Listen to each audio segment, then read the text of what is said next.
Welcome to the new International HHT Guidelines Education Series with tonight's topic, Liver Vascular Malformations. I'm Nicole Schaefer, Director of Professional and Medical Programs for Cure HHT and your moderator for the evening. Before we begin, I would like to give you a little bit of background about the International HHT Guidelines. In 2008, Cure HHT hosted the first International HHT Guidelines Conference, which produced the first internationally recognized HHT guidelines in 2009. 10 years later, Cure HHT hosted the Christopher McMahon Memorial International HHT Guidelines Conference, which was only made possible by a very generous donation from the McMahon family. This event involved 12 months of literature review and topic team discussions with over 60 HHT patients and physicians from 15 countries. The result was the publication of the second International HHT Guidelines in the Annals of Medicine in September 2020. Cure HHT created fact sheets for each topic area, along with the guidelines recommendations, all of which have been bound in the Comprehensive Guide to Managing Your HHT. We are providing the first copy of this guide complimentary to all HHT patients and providers. So if you haven't received your copy yet, but would like one, please complete the Join Us form on our website. And this is one of the resources that I will be posting in the chat throughout the meeting. If you've ever had any questions relating to HHT, you need center referrals, or there's an event taking place and you want to find out more, please contact the Cure HHT office either by email or phone. This information is also listed on our website at www.curehht.org. So now I would like to introduce our speakers. Dr. Kevin Whitehead is a cardiologist and co-director at the University of Utah HHT Center of Excellence. And Dr. Josanna Rodriguez-Lopez is a pulmonologist and the director at the Massachusetts General Hospital HHT Center of Excellence. Dr. Whitehead and Dr. Rodriguez-Lopez were lead members of the Guidelines Liver Group, which recommended the now accepted standards of care for this topic area, making them the perfect speakers for tonight's conversation. And a special member of our panel tonight is Marilyn Mortensen. She has joined us tonight to share what it is like to have heart failure, how much it helped to start Avastin, how things progressed over time, and what it was like to go through a liver transplant. At the end of the presentation, all three panelists will be available to answer your questions. I now ask Dr. Whitehead to go ahead and start his video and turn on his camera while we release the first poll. If you have liver AVMs, what symptoms have you experienced? And you can choose all of the options. It's a multiple choice: abdominal swelling, confusion, heart failure, right upper quadrant pain.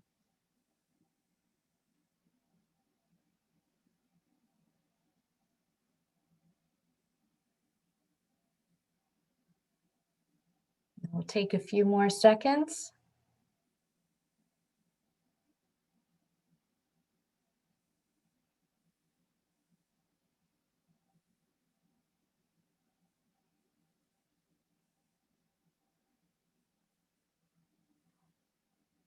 Okay, we're going to stop the poll, even though we only have 50% of those responding, but we want to share those results.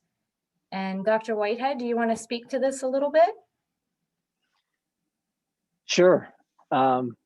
Interesting mix of all of those symptoms. And I find it interesting that heart failure is the least common of those symptoms, even though we feel like it may be amongst the more likely things to happen when a liver AVM becomes symptomatic. What I will cover in my 15 or 20 minutes is kind of a high level view of what happens to patients who have liver AVM and the symptoms that result. So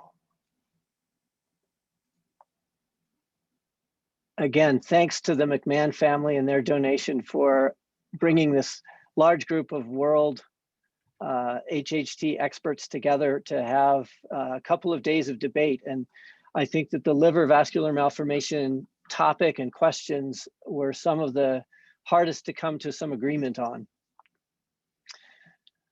So HHT, this is an audience that doesn't need much background regarding it.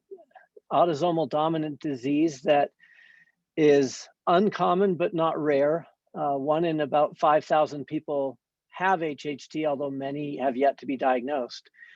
It results in vascular malformations that typically target the skin, mucous membranes, and certain organs. It's really a disease where vascular malformations happen where one vascular bed connects to another, where an artery connects to a vein. That's where these telangiectasias and arteriovenous malformations happen. And the liver is really a prime target, knowing that, because it is at the junction of 3 different sets of vessels. We have the hepatic artery coming from the heart, bringing blood with oxygen and nutrients under high pressure in to feed the liver, support its metabolism. We also then receive blood to the liver from the gut. The gut receives its blood flow, and as it drains away carrying nutrients and waste products, it then goes to the liver for processing and interfaces with vessels from that hepatic artery. Together, those 2 sets of vessels bringing blood to the liver have to drain through the hepatic veins, another set of vessels that drain blood out of the liver back to the heart. So it gets pretty complicated in there, as these 3 vessels each have to coordinate where they're going and who they connect to. This is the background information that we used as a group as we contemplated liver vascular malformations. This will be included in the talk if you look back at the slides, but I wanted to focus on some of these aspects more particularly. So liver vascular malformations are common. This may be the organ that is most likely to develop vascular malformations. It does tend to happen more often in families with ACVRL1 mutations rather than endoglin, but regardless of which of those 2 types or SMAD4, it occurs in somewhere between 1/2 to 3/4 of all patients that will have a vascular malformation or malformations in their liver. However, most of the patients are asymptomatic. Somewhere around 10% are symptomatic when they're first screened. Now, there is a progression of patients who were once asymptomatic who become symptomatic, but it's at a low rate. And there is no proven therapy to give to someone who is asymptomatic that would prevent this progression to becoming symptomatic. There's nothing that is safe enough to give to someone asymptomatic that works well enough that really makes sense. And that led to some of our discussions and controversy as we contemplated how should we manage these patients. The treatments that we typically turn to for the symptomatic patient with liver vascular malformations are anti-angiogenic drugs, drugs that block new blood vessel growth, such as bevacizumab, which is also known as Avastin, or liver transplant, where we take someone's liver that has normal vessels and use it to replace the liver that has problem vessels in it. So the symptoms that happen as a result of liver vascular malformations have to do with the types of vascular malformation or connections that are happening. And since we have 3 sets of vessels, there are combinations of connections that can result in different patterns and different symptoms result. You can have that hepatic artery connecting to the hepatic vein or the portal vein, and you can have the portal vein and hepatic vein connecting together. Typical symptoms is high output heart failure and its downstream complications, or portal hypertension, or encephalopathy, which is a state of sort of confusion where the brain's not working right as a result of it, or ischemia, robbing of tissues for oxygen and blood supply, either in the liver itself, the biliary tract, or in the gut. So I wanted to highlight a few of these symptoms and how they might happen. The hepatic artery connecting to the hepatic vein is the cause of high output heart failure, which is a complication that we fear with liver vascular malformations. So I want you to just think through what it would be like if you had a shunt. When an artery connects to a vein, it typically results in a lesion we think of as a shunt. So if you have a large vascular shunt in an abdominal organ that over time demands more and more blood flow, if it's a large enough organ, eventually it's going to place more and more demand on the heart to feed that blood flow. It could increase the total work of the heart by 50%. At that point, everything you do is harder. Your heart at rest is working as hard as if you were walking. So now when you're walking, it feels like you're jogging. When you try and go a little bit faster, you quickly hit your limit. If you were to try and run as fast as possible, you'd find it very difficult. After a while, because of the high demand on the heart and high blood flow, you start to retain fluid, and you develop the heart, in order to keep up this high work, needs to be juiced up a little bit. It wants more fluid to work with, and so you build up pressure, and that leads to congestion, swollen ankles, congested lungs, all the symptoms of heart failure. This is high output heart failure. If we think about that state, and if this is an audience of adults, I would imagine, whether I'm speaking to patients with HHT or not, that close to half of our patients have gone through this state, sometimes more than once. Because this is what happens when you have a placenta in pregnancy. This is a shunt lesion for all intents and purposes. It's like having an AVM that asks your heart to work harder and harder. And by the second half of any pregnancy, the heart is working about 50% more than normal. It has to do that by getting more blood in every single heartbeat, and the heart will go faster. It tends to speed up by about 15% towards the end of pregnancy. The physiology of pregnancy is actually quite close to the physiology that happens when you have a demanding hepatic artery to hepatic vein shunt in the liver. These are images from HHT patients and their livers. So this is a fairly normal liver, fairly uniform texture of that liver. This is a CT scan showing an early phase. We've got bright contrast here in the aorta, and here you can see a fairly normal sized hepatic artery taking blood into the liver. And you're not seeing a lot of bright contrast out in the liver yet, as it's progressing in an organized way through that hepatic artery tree down to the capillary level, where it will interface with these other vessels. On this image, we have the liver of someone who has hepatic artery to hepatic vein shunts. Look at the size of this hepatic artery. It's almost as big as the aorta itself.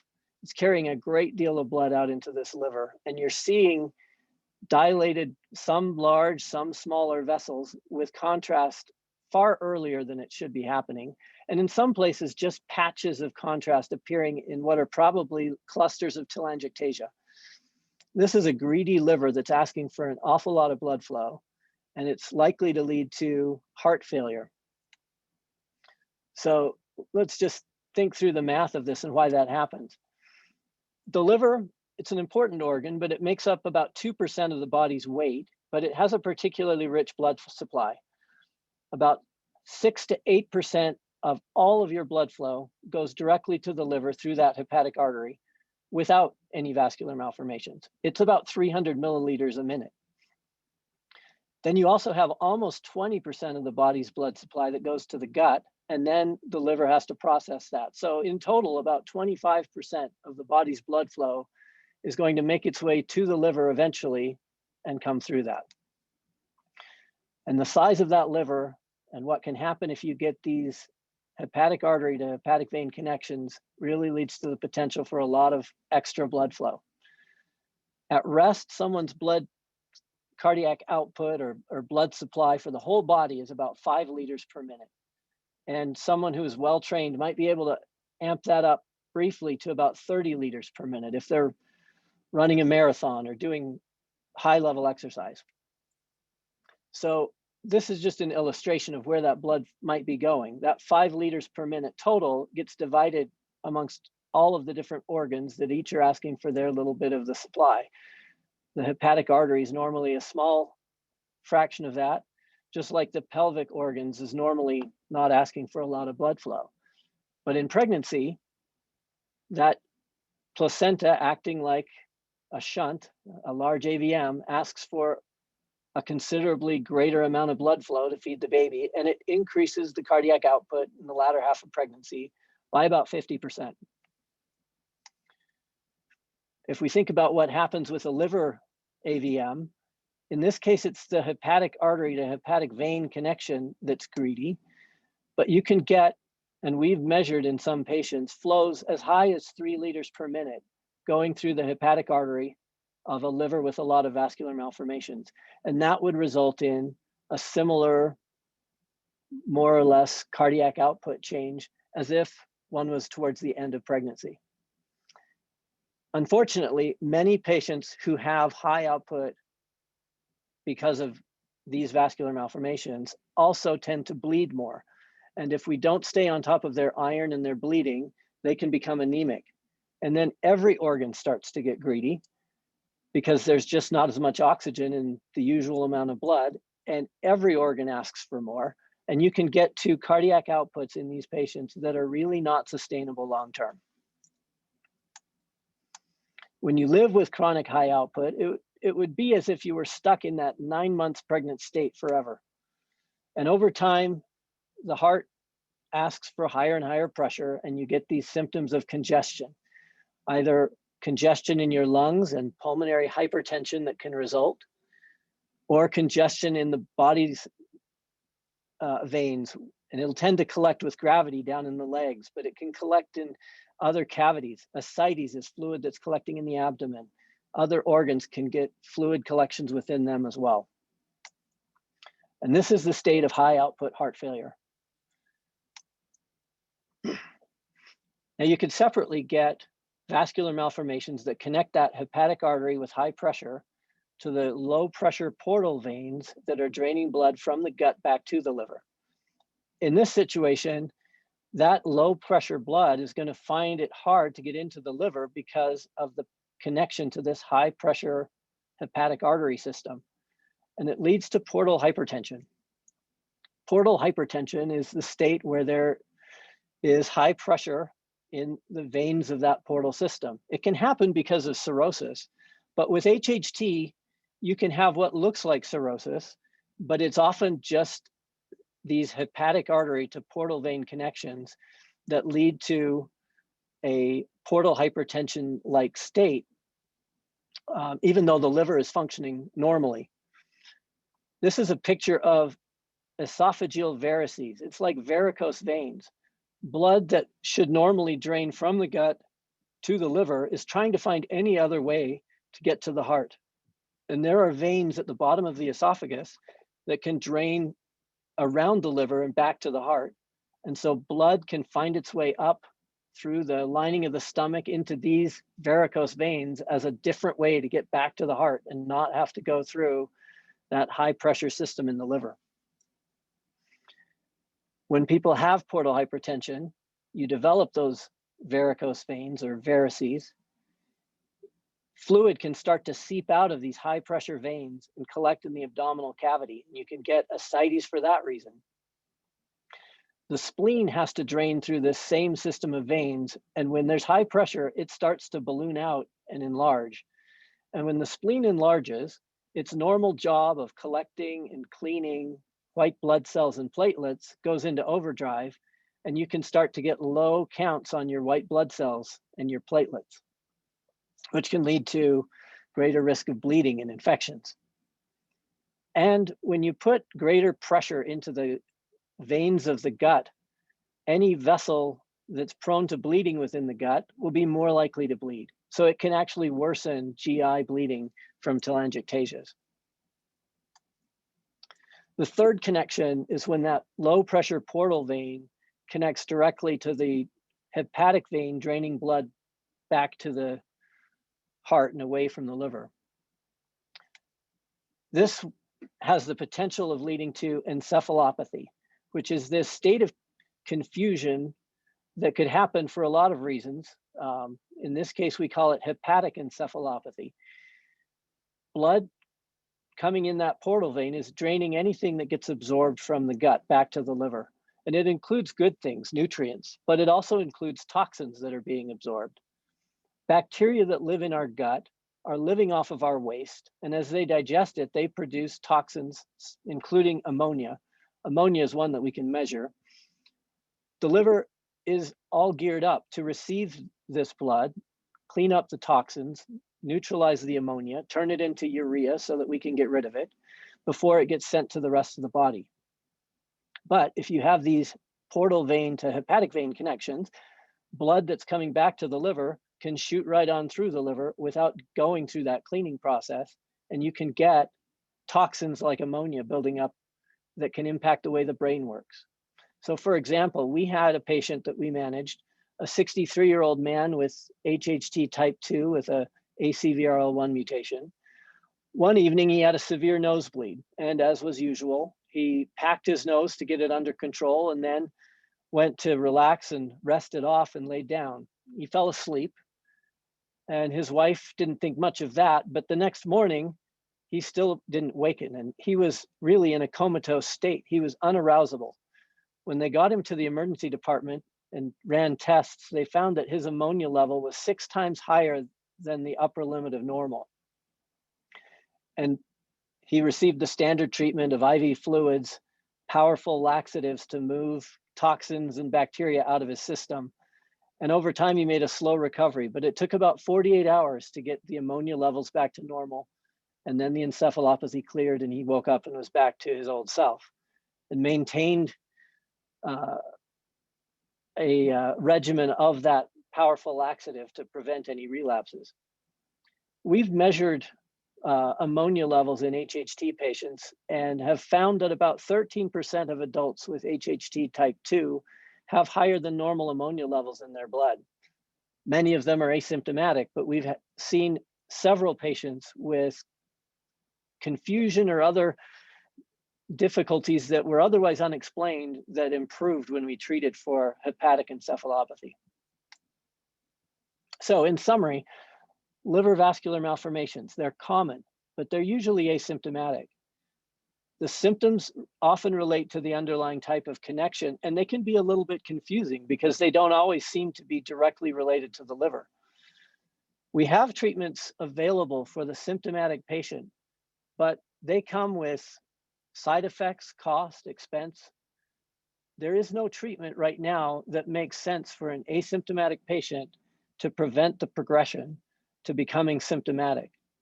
And that leads to the debates that we had as we were coming up with the guidelines. And with that, I'll turn it back over to Nicole and we'll transition. Great, thank you so much. That was really helpful and very informative. So if Dr. Rodriguez-Lopez would like to put on her camera and bring up her slides, and while she's doing that, we will do our next poll, which says, if you have liver AVMs, which treatments have you received? And again, this is multiple choice, so you can choose as many as you like. Avastin, liver transplant, pazopanib, and pomalidomide.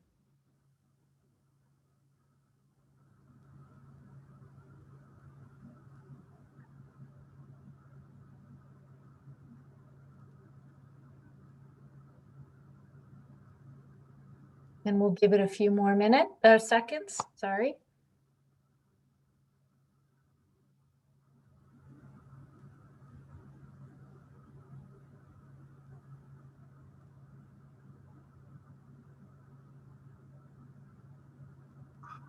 Okay, and here are our results if you would like to speak to those. So it looks like most people that have been treated have used Avastin, which is not that surprising considering two of the other treatments here are sort of investigational, and liver transplant obviously is more invasive and less commonly done, but that's very interesting results. So, so today I'm going to walk you through the second international HHT guidelines with respects to liver vascular malformations, and hopefully it will help understand the issues that we came across coming up with these recommendations, and understand better why we decided on the recommendations that we did. And I wanted to thank Nicole and everybody at HHT for inviting me to speak here today. I'm very excited to be part of this webinar. So let's start with why guidelines are important. And the truth is, we really thought that updating the guidelines was very important, because these are guidelines that are used by all the HHT centers of excellence as a guide to guide clinical decisions regarding diagnosis, screening, treatment, and overall care of HHT patients. And modern medical guidelines are really based on careful examination of current evidence in the medical literature. And so that's what we call evidence-based medicine. And in these particular guidelines, we wanted to give new evidence-based consensus recommendations in 6 topic areas, which included epistaxis, which is nose bleeding, gastrointestinal bleeding, anemia and iron deficiency, liver vascular malformations, pediatric HHT care, and pregnancy. And so the purpose of my talk today is to provide an overview of the liver vascular malformation recommendations that we included in these most recent HHT guidelines, which will add to the first guidelines that were published in 2009. And so just to quickly walk you through the process of how these guidelines were created and published. It was a really unique experience to be part of this. And so the guidelines were developed by HHT experts and patients from 15 countries. So, you know, there were people from the US, from Europe, Australia.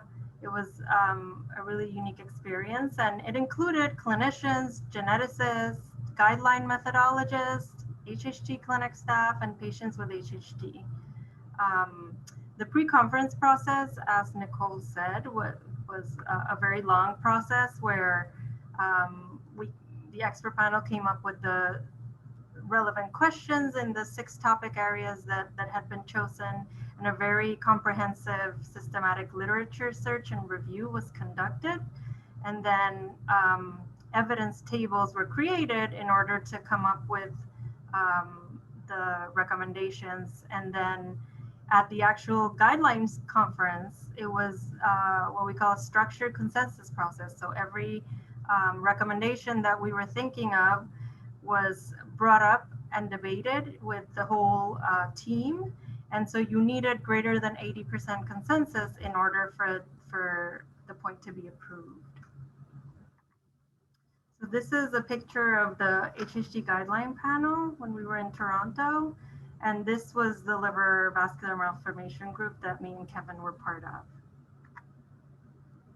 So the liver vascular malformation recommendations consist of 8 recommendations, 6 that came up from this most recent second international guidelines and 2 from the first international guidelines. So with these 8 recommendations, it covers screening and diagnostics of liver malformations and treatment, different treatment options.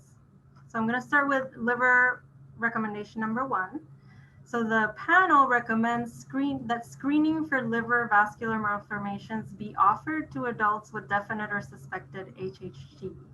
And every time we have a recommendation, you will see what the quality of evidence was, so how strong the data on the literature was, and then the strength of the recommendation based on consensus agreement.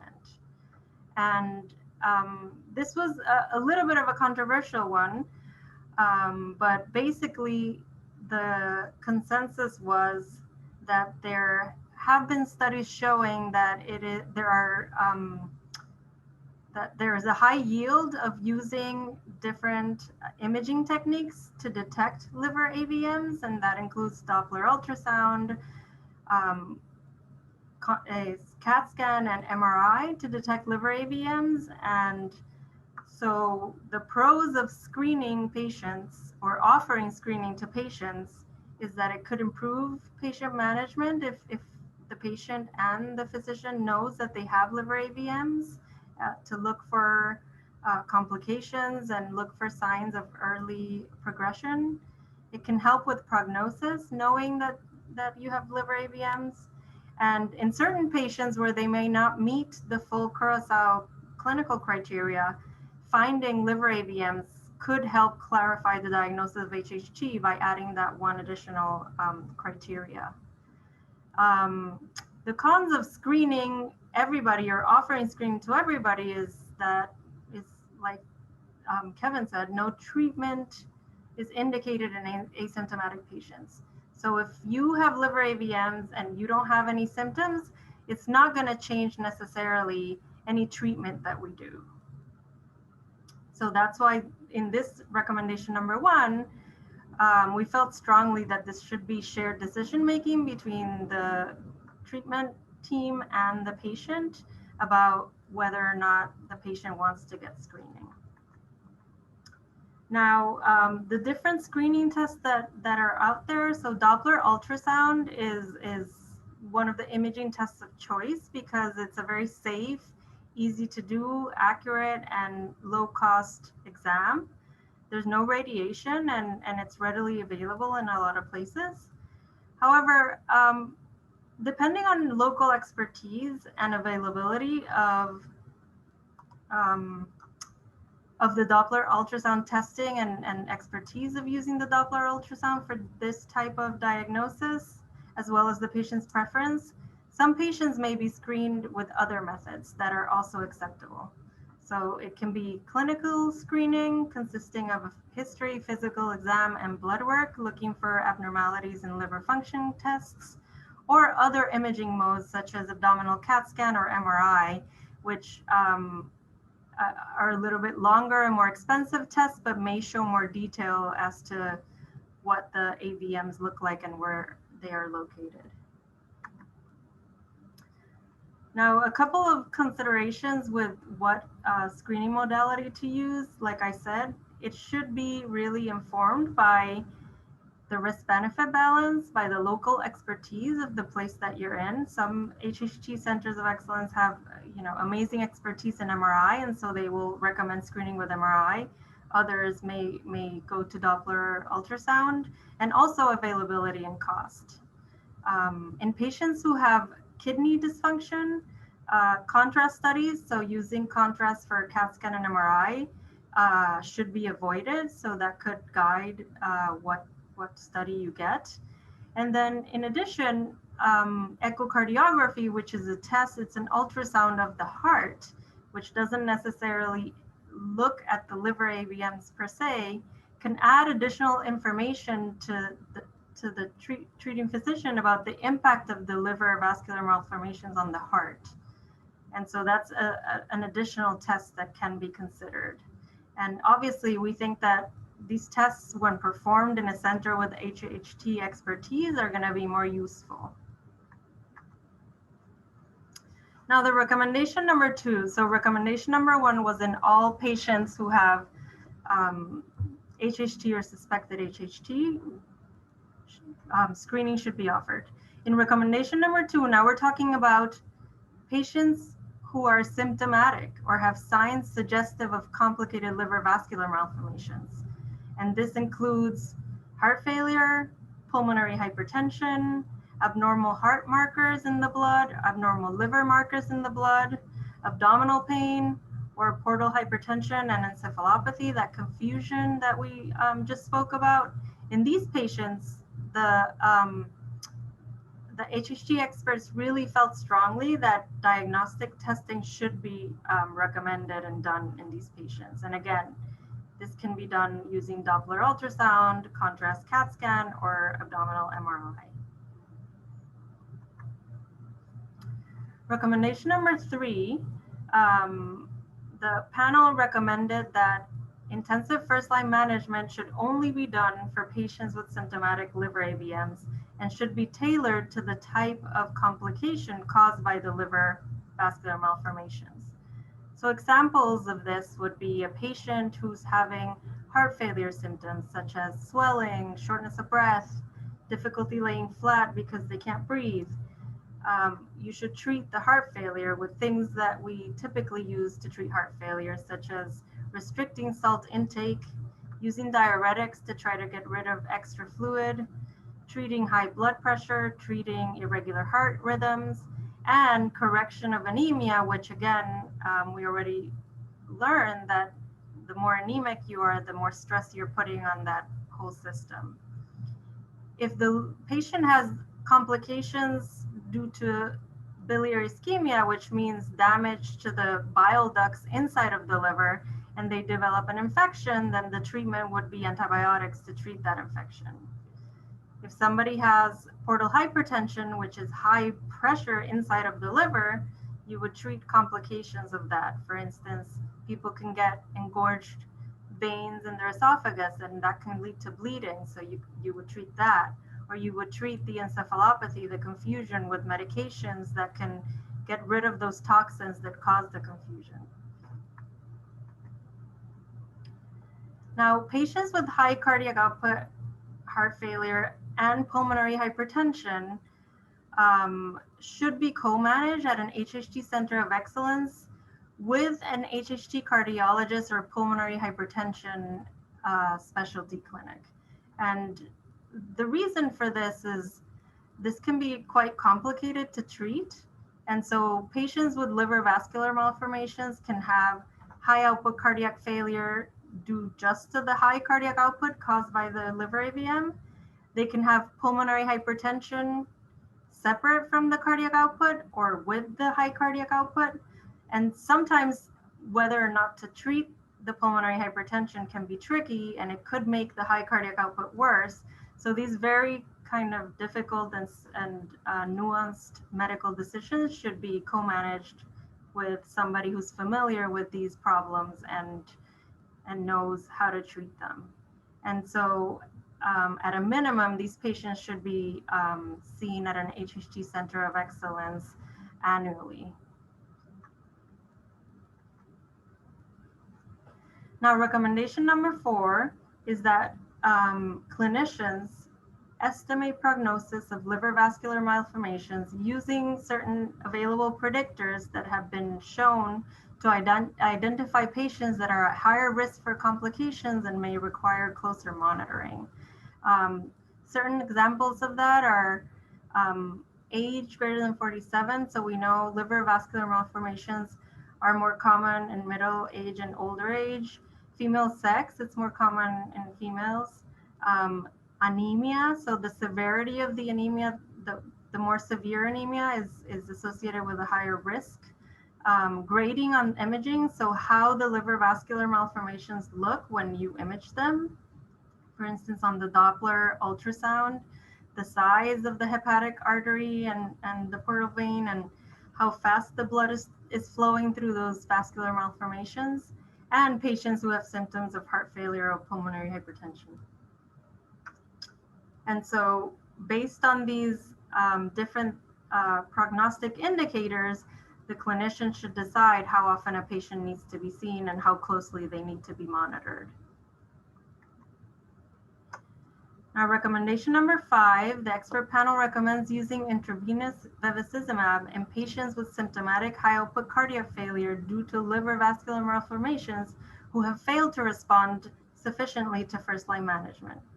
So these are patients that have liver vascular malformations, have high output heart failure, and the clinician has already tried the first line treatments that we talked about, the diuretics, treating the blood pressure, correcting the anemia, but the patient is still having symptoms and signs of heart failure. So there is some data, a small trial looking at using IV bevacizumab that demonstrated improvement in cardiac output by echo and in clinical symptoms in a lot of these patients. So because of this, we recommend trying this in those patients. Now, one caveat being is that, you know, the doctor should be familiar with prescribing this drug and monitoring for possible side effects, because adverse events, even though they're rare, can happen. So this is the standard or suggested dosing for IV bevacizumab. It's an infusion, and initially it's given every 2 weeks for the first 4 to 6 doses, and then it gets spread out to every 1 to 3 months. And so monitoring for adverse events and includes looking for new elevation in blood pressure, new protein in the urine. There is a risk of delayed wound healing. So if somebody's having major surgery, this may not be the best drug for them. There's a small risk of infection and a small risk of getting a blood clot, and it's contraindicated in pregnancy. So if somebody's thinking about getting pregnant, this would not be the right drug for them either. And obviously we don't have as much experience with long-term maintenance therapy, so the additional risks of this therapy are not fully known yet. Recommendation number 6 is referral for consideration of liver transplant in patients with symptomatic complications of liver vascular malformations, specifically high cardiac output failure, biliary ischemia, or complicated portal hypertension. And so there is a small series of patients that got liver transplants in these settings that showed very good survival after the liver transplant. And so, you know, the timing of listing somebody for a liver transplant should be based on those prognostic predictors. So how high risk is this patient, and how are they doing clinically, and the severity of the complications that they're having. In patients who have pulmonary hypertension, they would only qualify for liver transplant if the pulmonary hypertension can be controlled with medications. Now, the last 2 recommendations came from the first international guidelines. And so recommendation number 7, the expert panel recommends against doing liver biopsies in patients with proven or suspected HHT. And this does come up in patients with liver vascular malformations, because they can develop this condition called focal nodular hyperplasia, which is a benign condition that can be confused with liver masses or tumors. And doing a liver biopsy in a patient who has all these abnormal extra blood vessels and blood vessels connections in the liver has a very high risk for bleeding complications.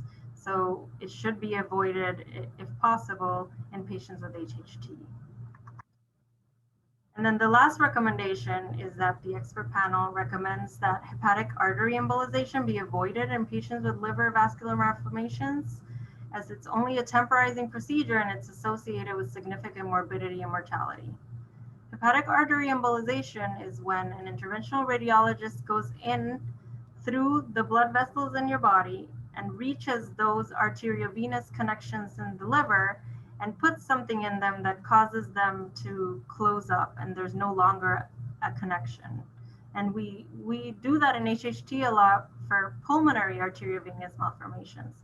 However, in the liver, we have seen that with these type of procedures, you can develop a lot of liver damage after, and so the procedure is thought to be very high risk and only a temporizing procedure, so not worth the high risk that you would get from this procedure.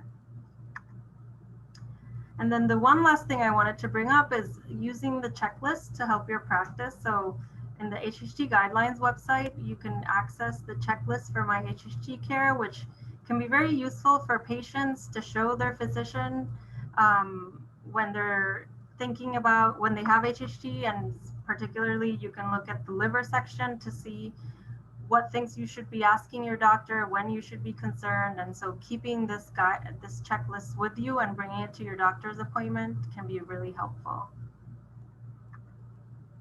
So the key takeaway points is that the guidelines represent a significant opportunity to improve the quality and consistency in the care of people with HHT. You can find the guidelines and other support tools at this website, hhtguidelines.org. And please share the guidelines with colleagues and other patients, and download and share the checklists. Thank you very much. Fantastic. Thank you so much for going through those guidelines and really explaining how that is important for patients to share with their physicians. And so now if Marilyn would want to put on her video camera, and before she starts her story, we have just one more poll asking if you currently receive your HHT care at an HHT Center of Excellence.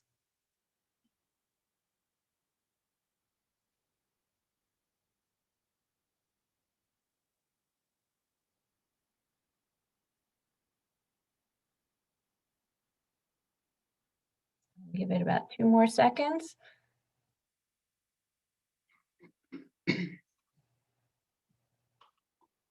Fantastic. So Marilyn, we're seeing that like 69% have and 31% have not. How would you like to respond to that? Oh, it's really been in my best interest to go to an HHT clinic and also my children's best interest. Well, if you'd like to go ahead and share a little bit of your story. Okay, it's good to be with you today. I'm not an expert on HHT, so this is presented to you from the perspective of a patient with HHT. My mother had HHT, and when I started having small nosebleeds in my mid-30s, I realized I had it also. When I was in my early 40s, I learned I had a small congenital hole in my heart and had developed heart failure. I was often very tired, but did not know how tired because it came on quite slowly. I hadn't been terribly concerned because I thought it was normal for anyone with 5 young children to feel that way. I huffed and puffed doing just about everything. My left heart chamber also became enlarged and I retained a lot of water, which made it difficult to breathe. For many years, I had ever worsening nosebleeds and recurring heart failure, even though the small hole in my heart had been repaired. Some days I bled a quart, and I only know that because my husband made me bleed into a mason jar. I had always just let it flow down the sink and didn't know the huge volume I was losing. It took quite a while to admit how bad my nosebleeds were. After one bad nosebleed, my husband sent a picture to Dr. Whitehead and the geneticist, Jamie McDonald. And I think they showed it at an international conference. It wasn't pretty. I began having bad nosebleeds several times a week and even sometimes more than once a day. I had had my nose lasered successfully several times, and the lasering was very helpful, but it finally stopped being effective when I had a nose lasering done, only to need it done again 2 weeks later. One day, Jamie McDonald, the HHT geneticist, called me. She and Dr. Whitehead had decided there wasn't much more they could do for me. She wondered if I would be willing to try something new that might help me. It was Avastin. They arranged for me to have 6 Avastin infusions, one every other week. I had no side effects from the infusions, and after the series was done, I went almost a year and a half without a bad nosebleed. It made a huge difference for me. I was able to keep my ferritin and hemoglobin at good levels. When that series of Avastin infusions began to wear off, they suggested one every 3 months. Avastin helped me for nearly 10 years, and I was able to live a pretty normal life with occasional iron infusions. When I started having issues with my liver AVMs, which caused cirrhosis of the liver, Dr. Whitehead referred me to the University Liver Clinic to do the testing to get onto their transplant list. I did so, but in the end, I wasn't a good candidate because the transplant doctors were not familiar with how to hook my now large aortic valve to a new liver with tiny veins. They had never done it. My lab work numbers kept getting worse, and I began to feel less than well. Jamie McDonald then again called me one day to tell me that the Mayo Clinic in Phoenix, Arizona, had an entire team that dealt with HHT livers in their transplant clinic. Dr. Whitehead offered to write to them at Mayo and introduce me if I wanted him to. I did. So I was able to arrange a 10-day flurry of tests in Phoenix to see if I was qualified for their list, and I was. In order to receive a liver, I had to stop taking Avastin. That worried me a bit, and I had to live within an hour of the hospital. So we moved from Idaho to Arizona, and I received my liver 1 month later. The surgery was easy. I don't remember a thing. Waking up was a bit worse because they didn't let me eat or drink for a week and instead pumped me full of sugar water. Things inside had to heal so there would be no leaks at the intersection of my aortic valve and new liver. At least that's what I think they were doing. I was also hooked up to lots of tubes, and walking was awful, lying in bed was awful, and sitting in a chair was awful. After leaving the hospital, everyone has to have an around-the-clock caretaker. They feed you, help with visits to the hospital, sort your huge amount of medicine, and make sure you take it at the correct time. My husband and I were finally able to move back to Idaho 5 months after my transplant. Once home, it took some time to recover. I napped and rested a lot. I did not go anywhere or have anyone visit for a long time. Part of that was being tired and weak as I healed. Part was my lowered immune system, and part of it was because of COVID. I would say I began to feel a little better each day, 3 to 4 months after surgery. I am a year and a half out now, and I am able to use Avastin again. I have lots of energy, and I seem to have my anemia in check. I want to say one last thing. My mother gave me a good attitude and example in dealing with HHT. She lived when very little could be done for HHT patients, and yet she handled it with bravery and courage.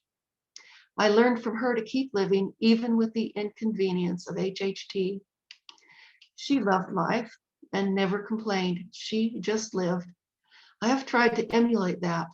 There isn't anyone without difficult challenges. And as I look around, I realize that I will take HHT over the hard things others are dealing with anytime. Thank you. Wow. Thank you, Marilyn. That was an incredibly powerful story. And you've definitely been through it all with HHT. You could have probably spoken for all of our webinars. You've sort of touched on a little bit of everything. So I just really thank you for being vulnerable and for sharing that story today with everyone. And I also thank Dr. Rodriguez-Lopez and Dr. Whitehead for their very informative talks. And I realize that it is now 8 o'clock, and I'm hoping that you all will stick with us because we have agreed to stay on longer to make sure that we get to answer some of your questions. Obviously, we won't be able to get to all of them because we have over 250 people on this webinar, but we will try to get to as many as we can that will benefit the majority of the people. So if Marilyn and our doctors can put their video cameras on, we will begin to ask some questions. So one thing that was not brought up today that someone has asked is, should children be screened for liver AVMs if there's a history of liver vascular malformations in the family?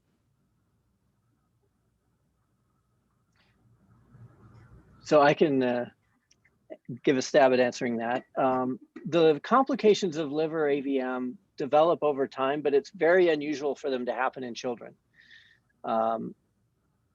There's no cost at all to asking questions and taking a good history. And in a child who's developing normally and doesn't have shortness of breath or other symptoms that might suggest, then I wouldn't recommend screening. We typically start to screen for some of the signs or symptoms of liver AVM and some of the blood work changes once they're adults. Okay, and I have someone, Mary is asking, at what age do you usually start doing that diagnostic testing in an adult? I typically, it's a conversation with my patients. I mean, I only see adult patients, so usually, I bring it up if they don't have any. I get liver function tests on everyone on their initial kind of visit. So if something pops up there that's abnormal, that may change my conversation. If they're asymptomatic and their liver function tests are negative and they don't have any concerning signs, then I talk to them about the possibility of getting some sort of imaging, usually an ultrasound, and I let the patient kind of decide with me if they want to do that now or want to wait till later. But typically I tend to prioritize, unless somebody has symptoms, I tend to prioritize other screening tests such as pulmonary AVMs and cerebral AVMs. Okay. And I would add that because we prioritize screening for pulmonary AVMs and we get a lot of bubble echoes, we have included in our echo, every one that we do, looking at cardiac output and signs of pulmonary hypertension that might be triggers to say this person might have liver AVM and maybe we should look at their liver. Okay, fantastic. And that kind of leads to Rosalind's question of, how do you diagnose a liver AVM, prior to heart failure or, while you're asymptomatic and we've had other individuals ask if there's any way to prevent those liver AVMs from becoming symptomatic. So 2 questions there, I guess. Yes. A lot of our controversy that happened at this guideline conference was between groups that really emphasized trying to get ultrasound on everybody, where you'll find the 75% of people who have liver vascular malformation, but most of them are asymptomatic and there's no real treatment that we have to offer them, versus those in the group who felt like we should be focusing on finding those who are symptomatic. At our center here in Utah, we include as a fairly standard screen those liver blood tests Josanna was mentioning. We will look at an echocardiogram in every adult looking for high output. We look at some blood tests that are markers of heart failure or the ammonia level.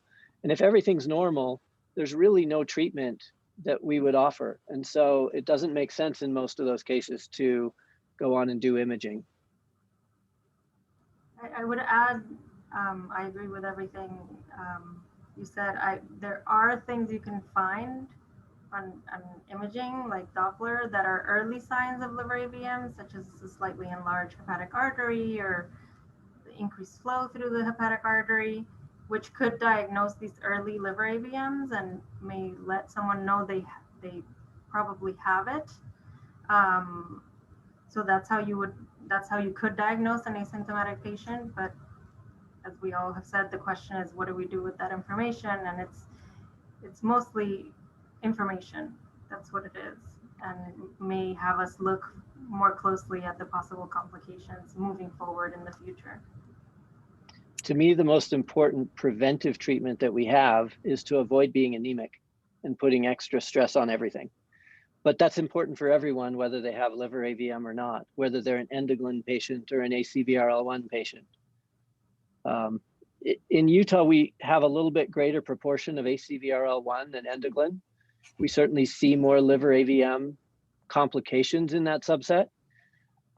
So we do factor that into our thinking, but every patient, including endoglin, including families who don't know their genetics or where the genetic test couldn't find their mutation, they should all have this thought through.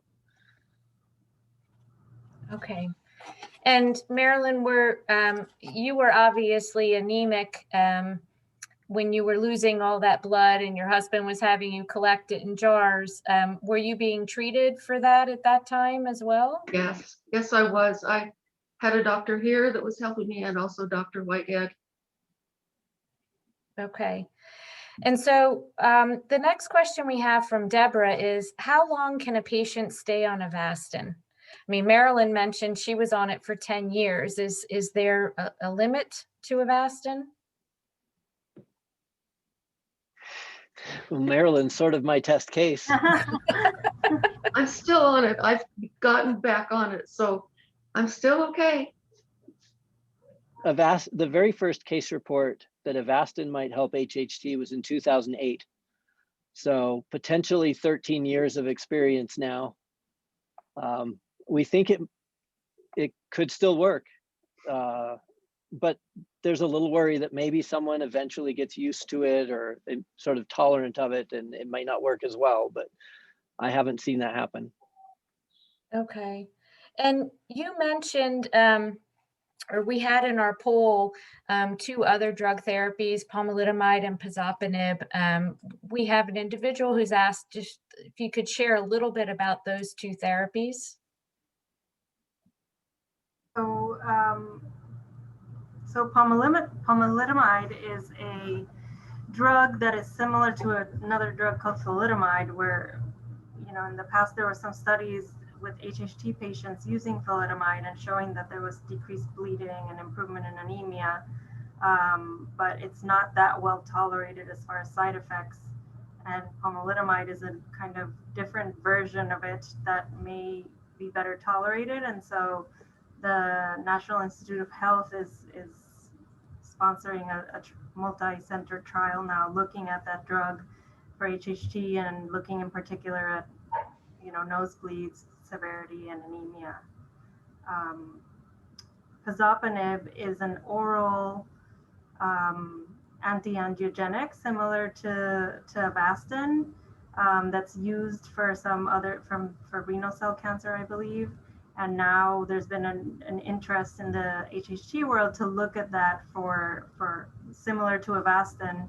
And the benefit of it would be that it's an oral medication. So it's not an infusion where you have to go in and go to an infusion center to get the medicine. But that hasn't been studied in a large scale yet in HHT. Okay, great. Thank you for that explanation. That's very, very helpful.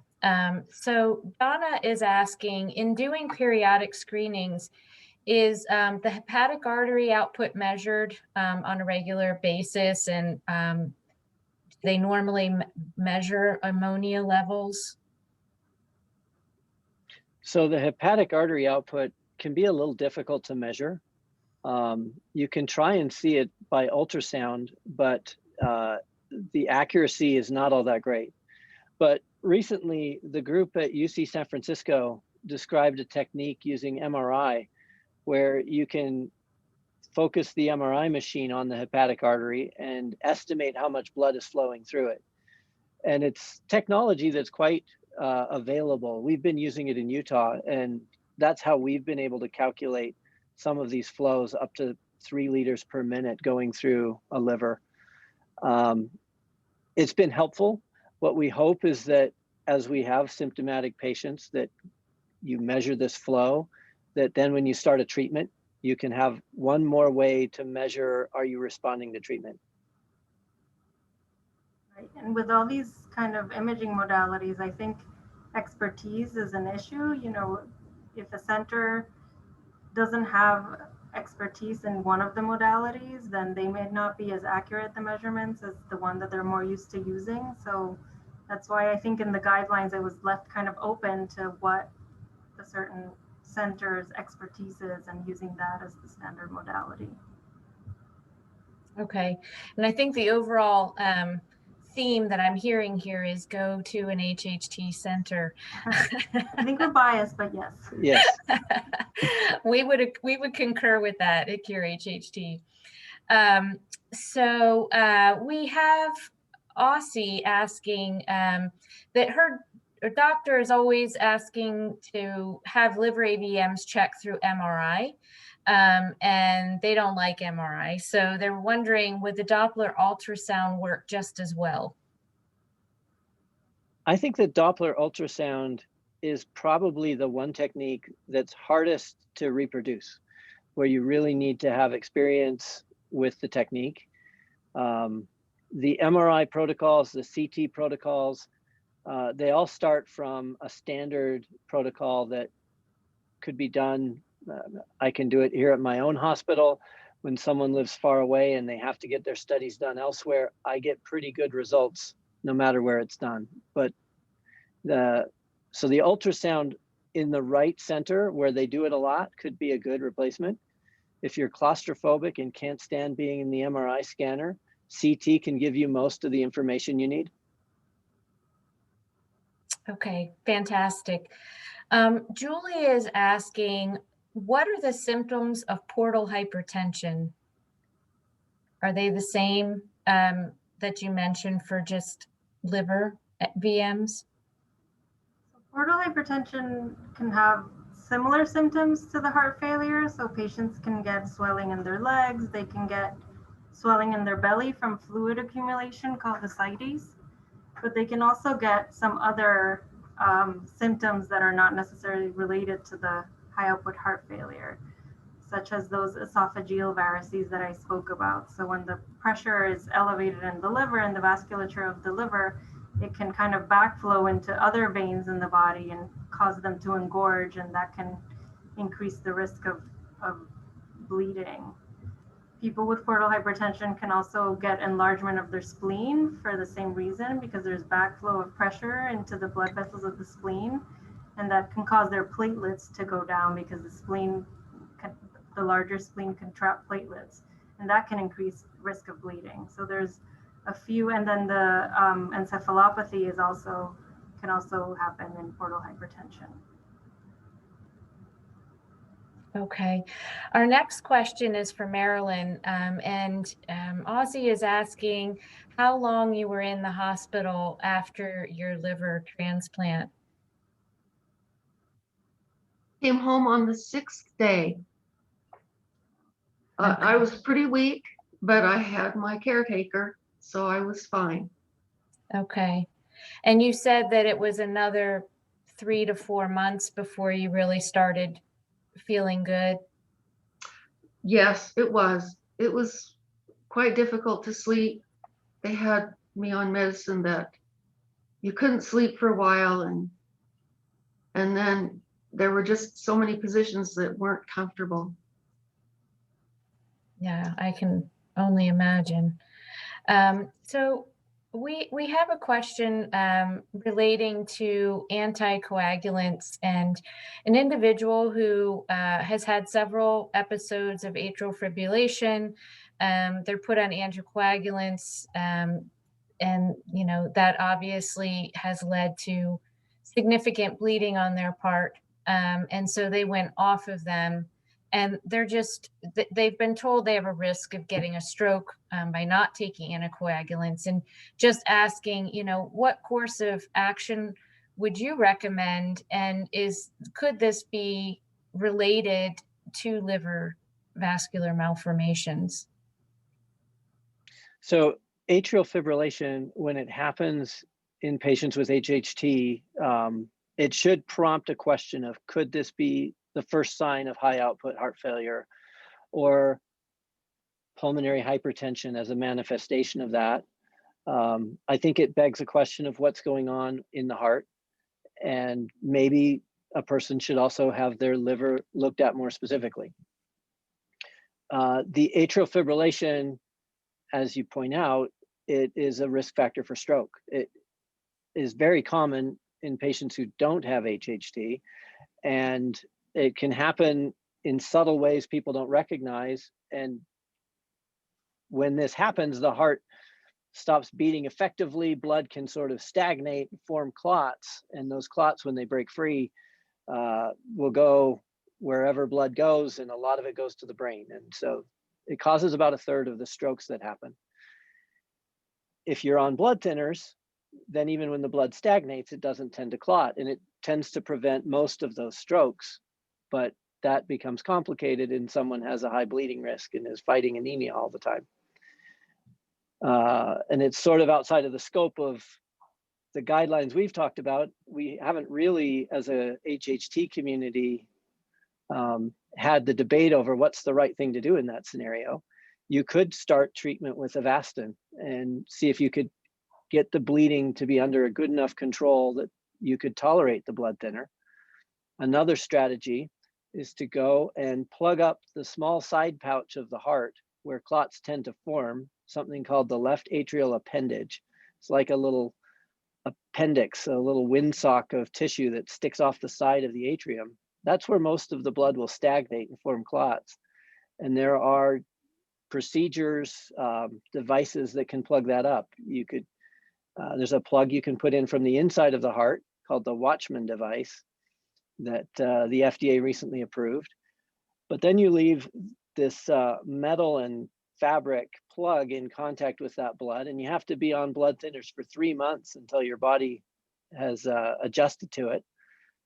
That doesn't really, and then even beyond that, you're supposed to be on aspirin for life. So for HHT, that's less appealing for me.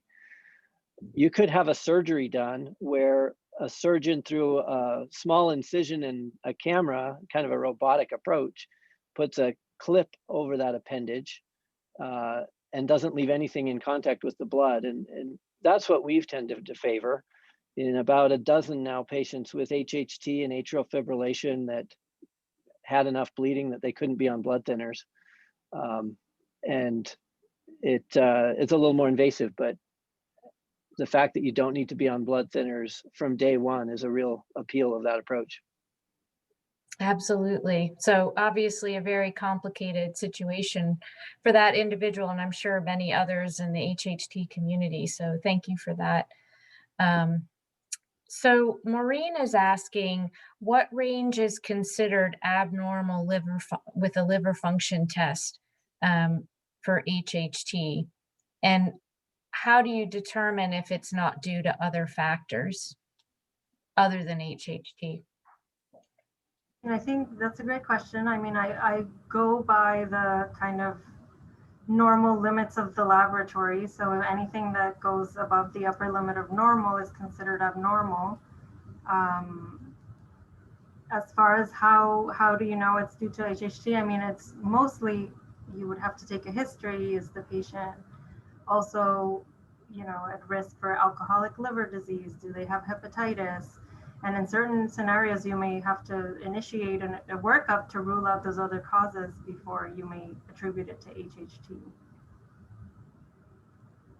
I also do the ammonia testing at least once when I first meet patients, and I think, you know, that if it's abnormal, that can be a sign that there's liver AVMs. If it's normal, I don't think you can say anything one way or the other, but if it's abnormal, it may be helpful. One of the points that we brought out in the guidelines is that you use some of these blood tests, even when you know there's a liver AVM, to decide the prognosis of someone with it. And one of these key ones is the alkaline phosphatase value. Normal goes up to, depends on the lab, but about 120 to 150. But when it's over 300, that's a predictor of worse problems. Okay. We have Nikki asking, how do you know if you would be a candidate for a liver transplant? I think that's a very complicated question, and it's the right combination of the right patient who's sick enough that needs a liver transplant, and then having the liver transplant team on board and agreeing. A lot of times, I don't know if you've come up with these issues, Kevin, but because the score that they use to rate how sick you are in order to need a liver transplant is based on certain things that patients with HHT may not have, like you know, your kidney function and elevated bilirubin levels and some other things that may be normal in an HHT patient with liver involvement. You have to write these letters to get sort of exception points for patients with HHT that need a liver transplant. So it's a conversation with the liver transplant team, the liver experts, the UNOS, which is the kind of organ, the National Organ Center. And based on all those things put together, you can decide if somebody's a candidate. And Marilyn could probably speak to this a little. She went through screening twice. Our local liver team all agreed that she was a candidate for a liver transplant, and then felt that our center, because they'd never transplanted a patient with HHT, wasn't the right center for her. So she was rejected not because of her characteristics, but because of local expertise. Yes. Lost my train of thought.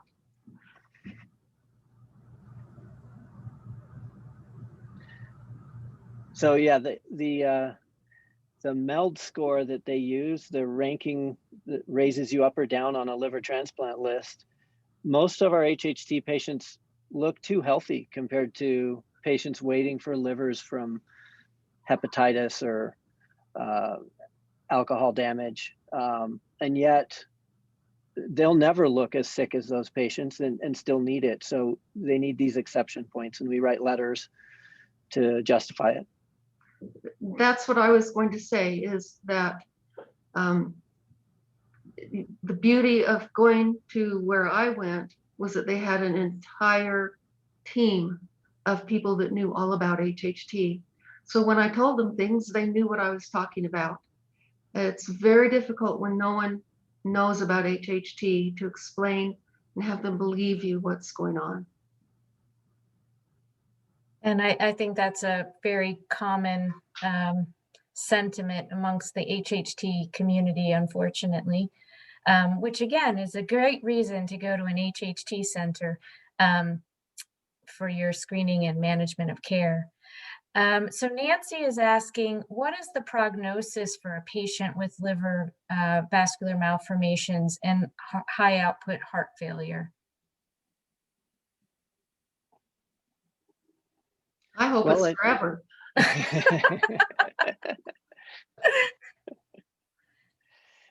It will vary. I think high output heart failure is a real spectrum.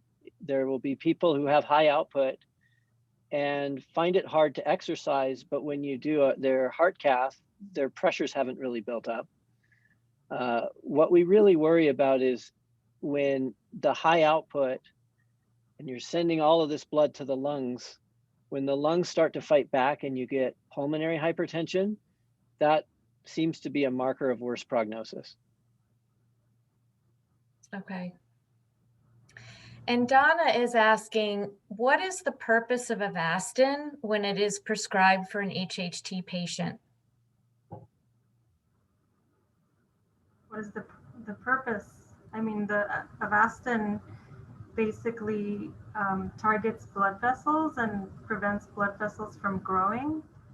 And so the most common reason to use it in HHT patients is people who have refractory bleeding, either nose bleeding or GI bleeding. And so it kind of, in lay terms, shrinks down those blood vessels, abnormal blood vessels that are causing the bleeding, and decreases the bleeding and the anemia and the need for blood transfusions and iron infusions. I think in liver AVMs, it's a little bit less understood how it works as far as the high cardiac output failure, but in theory, it should be something having to do with shrinking the size of the AVMs. Okay. So, go ahead. The way that Avastin works, it blocks a natural hormone called vascular endothelial growth factor. And there was no particular reason to think that this factor had anything to do with ACVRL1 or endoglin. It was really dumb luck that this was developed to treat cancer, knowing that cancer uses this growth factor to get blood vessels to come in and feed the growing tumor. That when HHT patients with cancer got treated with it, we found that their bleeding got better. It seems to work somehow to shrink telangiectasias. It probably isn't very good at shrinking the large artery to vein connections, but most of liver AVM problems, it's really just a liver full of millions of telangiectasias that are starting to take over. So by shrinking those, you can decrease the amount of blood flow the liver's asking for. Okay, fantastic. So we're just going to ask a couple more questions. Kathy is asking if there's any side effects from Avastin that would be a problem for someone with pulmonary hypertension. I mean, the side effects, I think I talked a little bit about this. The most common side effects that we've seen are hypertension, high blood pressure, and protein in the urine, which have been reasons to stop the medication. There is a potential concern for development of blood clots, and obviously if you have pulmonary hypertension, you get a blood clot in the lung, that's not a good thing. It can make the pulmonary hypertension worse. Although, you know, I don't know what your experience is, but we really haven't found that to pan out as much. We haven't had that many cases of blood clots, and I think the thought is that a lot of the patients that developed blood clots on Avastin were the ones that were being treated for cancer, and we know that cancer is a risk factor for blood clots. So I would say, you know, if you have an indication for Avastin, I wouldn't not give it because there is pulmonary hypertension, but those are the things to look for. We have had a few patients with pulmonary hypertension that had enough bad bleeding problems that needed it. And we've been able to co-manage their pulmonary hypertension medicines and the Avastin together. And we have another individual, Nita is asking that if you're able to get the heart to work more efficiently, possibly through Avastin, would that help an individual's lungs recover from pulmonary hypertension?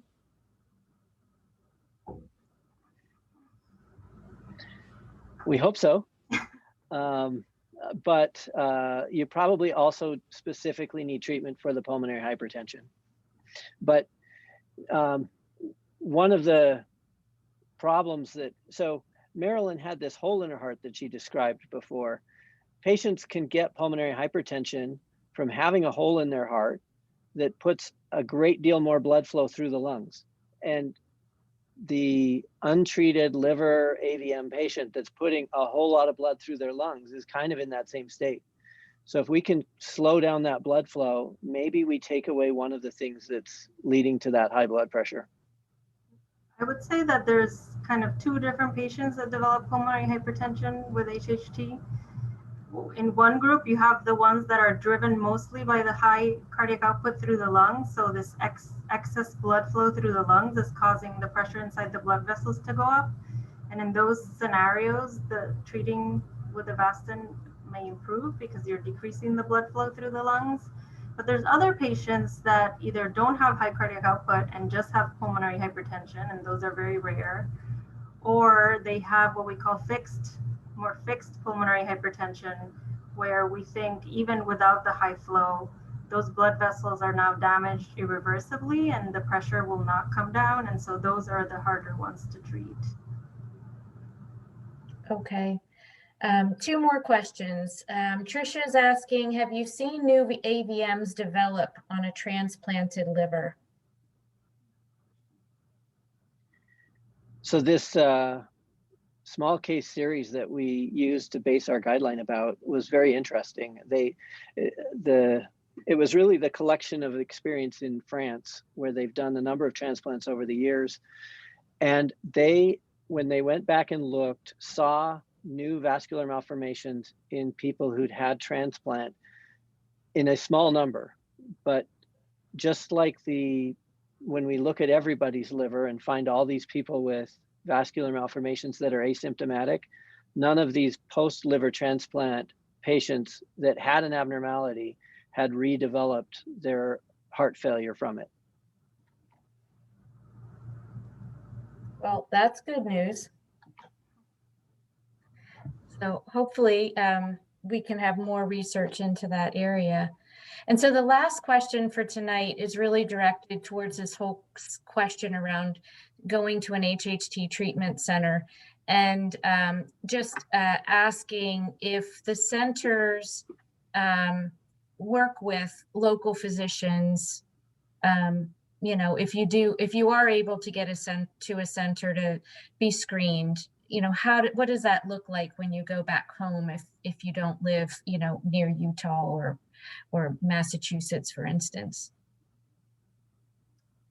I mean, we have a lot of patients that come from other parts of the region, you know, Maine and New Hampshire, and so a lot of times we do co-manage these patients with their local doctors, especially for things like iron infusions and things that are constantly, having to be done.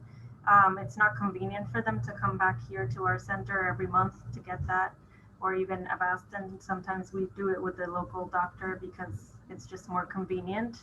But I still, obviously like to do the initial visit and as many of the initial screening tests as possible when they come here. So we try to kind of squeeze in a lot of tests in one day to get as much possible done. But if things can't be done and they live far away, we absolutely will sometimes do MRIs locally, or, Avastin or iron infusions locally. I went to a doctor and more or less interviewed him, asking him if he would help me with my HHT, because I had had some problems that I was way too far away from Utah to get help with them, and some of them were very serious. My doctor communicates, at least he tells me he communicates, does he, Dr. Whitehead? He communicates with both the geneticist and Dr. Whitehead or his nurses or someone. He's very good to me and very helpful and willing to work with Dr. Whitehead and the HHT Center. And I think that after you've been to the center and you go back to your doctor and they get notes from the center, then your doctors are actually going through this learning phase of understanding more how we think and how we manage HHT patients. And then when your daughter needs to be seen, or someone else in your local community from your family, you have one more resource there that can be helpful. Okay, fantastic. Well, obviously we refer to our HHT centers all the time. They go through a very rigorous program to apply and to be educated. They get connected to a mentor center. And, the goal of the foundation is to increase access to knowledgeable care. And we're working very diligently at that. But for now, we really recommend people make that journey at least once to an HHT center. So again, I just really want to thank our presenters tonight. And on behalf of everyone at Cure HHT, I want to thank you for attending tonight's webinar and staying connected with us. Cure HHT, we are here for you. We are the only patient advocacy organization funding HHT research, providing educational materials to patients and providers, and advocating for the disease and expanding treatment centers around the world.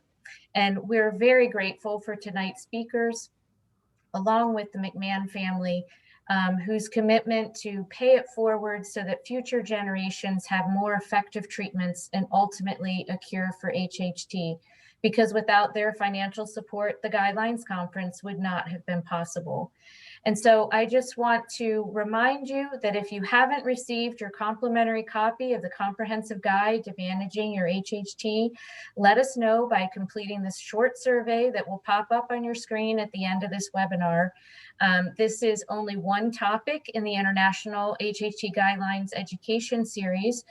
We will cover every topic separately, and you can register for these free webinars on our website at www.curehht.org.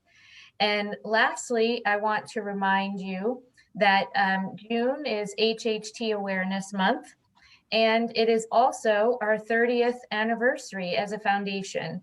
And so there will be events and activities all month long from a virtual walk, which is the Strides for Strength, to more guideline webinars, to an actual 30th anniversary celebration, which will be on June 23rd, which is Global HHT Day. And I just put a link in the chat to the 30th anniversary celebration page on our website. So just keep visiting our website and social media channels for updates on these and many more activities. Again, I just want to thank Dr. Rodriguez-Lopez, Dr. Whitehead, and Marilyn Mortensen for volunteering your time tonight. This program has been incredibly enlightening and very, very helpful. And we have recorded it, and it will be posted on our website. So we appreciate your participation, and we hope everyone enjoys the rest of their evening. Good night. Thank you. Thanks.